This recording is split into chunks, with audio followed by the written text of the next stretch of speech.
आप देखना शुरू कर चुके हैं खबरी डिजिटल। आज जानते हैं बिल्किस बानो पर सुप्रीम कोर्ट में सुनवाई के दौरान क्या दलील दी गई।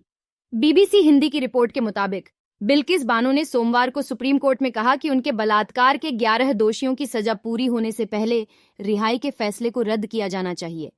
ये लोग किसी उदारता के पात्र नहीं हैं। कोलकाता से प्रकाशित अखबार टेलीग्राफ ने इस खबर को प्रमुखता से जगह दी है। बिल्किस बानो ने कोर्ट को बताया कि इन दोषियों ने उनका कई बार बलात्कार किया और उनके पूरे परिवार की हत्या कर दी थी, इसलिए सजा से पहले रिहाई के गुजरात सरकार के फैसले को पलटा जाए। बिल्किस बानो की वकील शोभा गुप्ता ने कहा, घटना इतनी दर्दनाक थी कि बिल्किस आज भी पुरुषों का सामना करने से डरती हैं। भीड़ में या अजनबियों के आसपास नहीं रह सकती। वो अब तक उस ट्रॉमा से उबर नहीं पाई हैं। कहा था कि न्याय मिल गया है, लेकिन फिर ये हो गया। जब बिल्किस 5 महीने की गर्भवती थीं, तब उनके साथ कई बार गैंग रेप हुआ था। उनके 2 बच्चे को पत्थर से कुचलकर मार डाला गया था। उनकी माँ और बहन का भी उनके सामने रेप किया गया। 2002 के दंगों के दौरान बिल्किस बानो के साथ गैंगरेप करने और उनके परिवार के 7 सदस्यों की हत्या करने के लिए 11 दोषियों को उम्र कैद की सजा सुनाई गई थी, लेकिन गुजरात सरकार ने बीते साल 15 अगस्त को उन्हें रिहा कर दिया था। बिल्किस बानो ने सीपीआई नेता सुभाषिनी अली, तृणमूल सांसद महुआ मोइत्रा के साथ मिलकर इस फैसले को चुनौती दी थी, जिस पर सुप्रीम कोर्ट की पीठ अब सुनवाई कर रही है। कोर्ट के सवालों का जवाब देते हुए शोभा गुप्ता ने कहा कि इस गिरोह ने 14 लोगों की हत्या कर दी थी और उचित पहचान के बाद सत्र अदालत ने 11 लोगों को इस मामले में दोषी ठहराया और आजीवन कारावास की सजा सुनाई, जिस पर सुप्रीम कोर्ट ने भी मुहर लगाई थी। बिल्किस की वकील ने कोर्ट से कहा, अपराध की प्रकृति इतनी भयावह और क्रूर थी।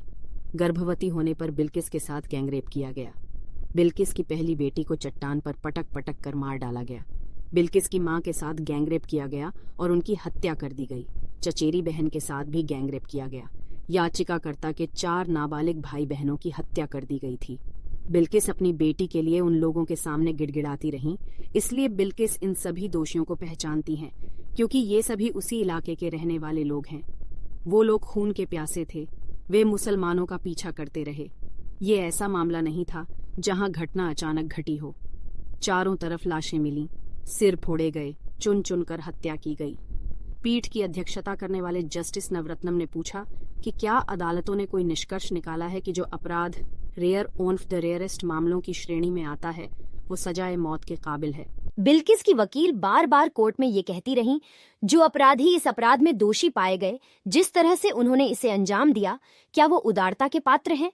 ये मनमाना आदेश छोड़ दिया जाए तो क्या ऐसा अपराध करने वाले उदारता दिखाने लायक हैं? शोभा गुप्ता ने कहा कि सीआरपीसी की धारा 432 के तहत सीबीआई ने ट्रायल कोर्ट के जज से इस रिहाई पर उनकी राय पूछी थी। जज ने एक विस्तृत राय देते हुए कहा कि दोषी किसी भी उदारता या रिहाई के हकदार नहीं हैं। यहाँ तक कि सीबीआई ने भी कहा कि वे किसी भी तरह की नरमी के हकदार नहीं हैं। इसके बावजूद उन्हें रिहा किया गया। खबरी डिजिटल को देखने के लिए शुक्रिया। अगर आप यूट्यूब पर देख रहे हैं तो सब्सक्राइब करना न भूलें। अगर फेसबुक पर देख रहे हैं तो पेज को लाइक करें।